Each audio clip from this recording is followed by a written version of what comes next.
Welcome everybody to Talks with Dave. I'm Ryan Thogmartin. That is my good friend Dave McComb. Dave, give us a quick introduction for everybody knows who you are, but for Okay, keep it straightforward. Give us a quick introduction.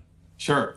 Dave McComb, been a funeral director, embalmer, undertaker for a long time, probably 35 plus years. I'm the owner of Inman Shipping, Travel Plan, and Eagles Wings Air, and been involved in third-party marketing and pre-need for a long time. I love funeral service.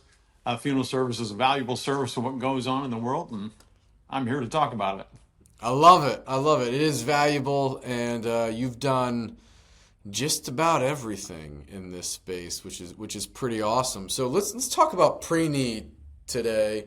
Um, the Homesteaders Pre-Need Motivators Guide was released not too long ago, and there was some interesting data in that you and I had a conversation about because it was really relevant to the success that your firm had with pre-need. And so talk to me a little bit about what you want to point out in the Homesteaders Pre-Need Motivators and what that meant and how you guys navigated that in your firm and how could that help Yeah. funeral homes now? For sure, and pre-need is and more important than ever.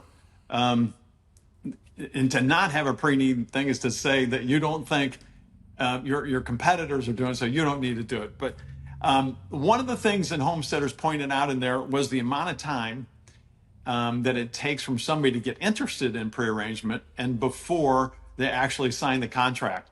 And most people give up on a lead a little bit too early. And that's why there's third-party companies out there, and you can name them. There's a lot of them, but they don't give up as easy because they have a good contact management system, a good CRM system.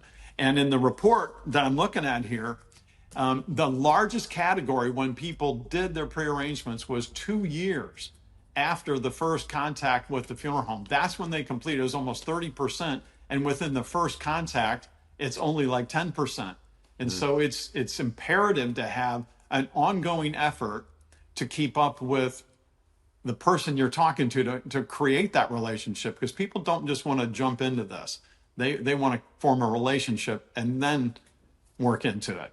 That's so good because I mean I go to a lot of different sales training things, and where I live in Scottsdale, there's some of the largest sales training organizations that are close to Scottsdale. So I see a lot of these guys, and they talk about the value of the follow up and the relationship that is created in the sequence of introduction to it actually a close, and what you're every time you're reaching out, whether that person has time to talk to you or not, you are building you're laying another piece of the block to build Absolutely. that relationship. And we look at social, a lot of what we talk about with social is a relationship tool, the ability to Yep. stay connected with that family. So if you think about there being that 2 year gap between when somebody thinks about pre-planning and then when they actually fill out a contract and sign a contract, that 2 year gap, how are you staying connected Yeah. to that family? And that's what we So talk a lot important. about social. And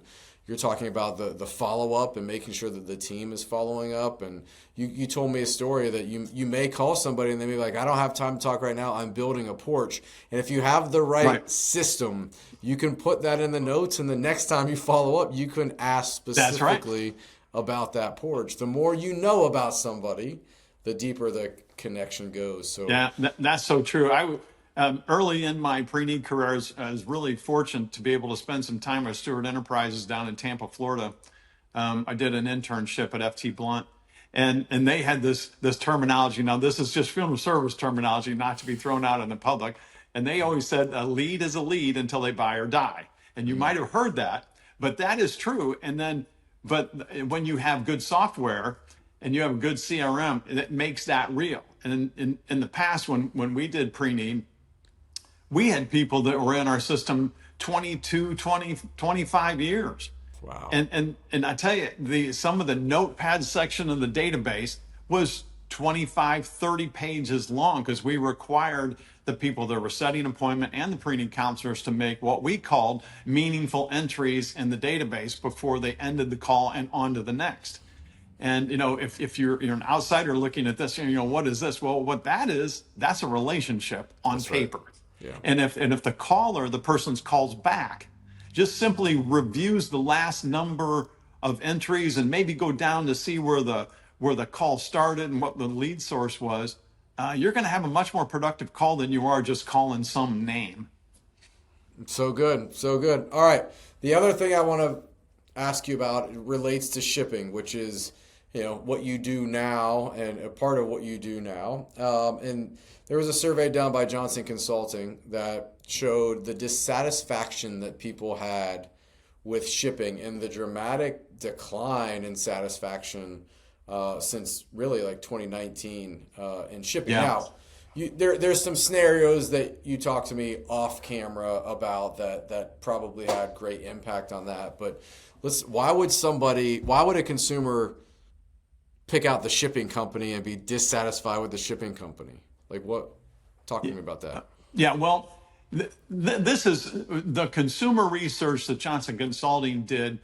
It's from the experience they had with the funeral home, of course. Okay. And so that's what's being gauged here. And then so if the results of a shipping case didn't go well, that's the show in the decline. And there's a number of things that caused that decline. We had an airline industry that was pretty much dismantled during that time. And if it was one delay after another, I mean, there was a couple months at Eagles Wings Air, we rebooked almost every flight in a whole month. And it was horrendous. And so every time we rebooked a flight, many of those already had fuel arrangements or promises of some sort attached to them. Mm-hmm. And so each time those flights got rebooked, there was a promise or a commitment that was broken. And at least a mental commitment, not necessarily one that was committed on 100%. So with those things all added together, that's where the end result of the consumer is not going to have a good experience, because you have medical examiners, you have doctors signing death certificates, you have all different kinds of things. You have places where they stored bodies in morgues that were it was overpopulated, and delay after delay, and so there were so many variables involved in the shipping that led to a decrease in satisfaction on the consumer level because of all these things that are happening behind the scene. But that's also a reason that you'd want to choose a shipping company as well, because shipping companies, they have relationships. They deal with this every day. If you have an entity that's dealing with thousands and thousands of shipments a year like ours versus somebody that does 10 shipments a year, that person isn't going to have connections. It's not that they're doing anything necessarily wrong. They're just not going to have the connections, and the results show. And so the experience does matter, and keeping things flowing for your end customer, keeping them informed is really important. It's good. That's good. Well, I love it. And I like your inside take on both of those topics around pre-need and around shipping and higher satisfaction.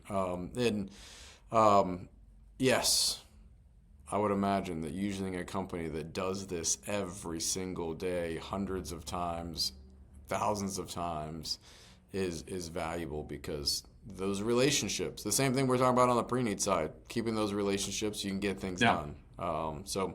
Well, Dave, thank you so much for coming on and spending time with me. I always enjoy our conversations. Your wealth of knowledge for this space. So thank you so much. Hey, thank you, Ryan.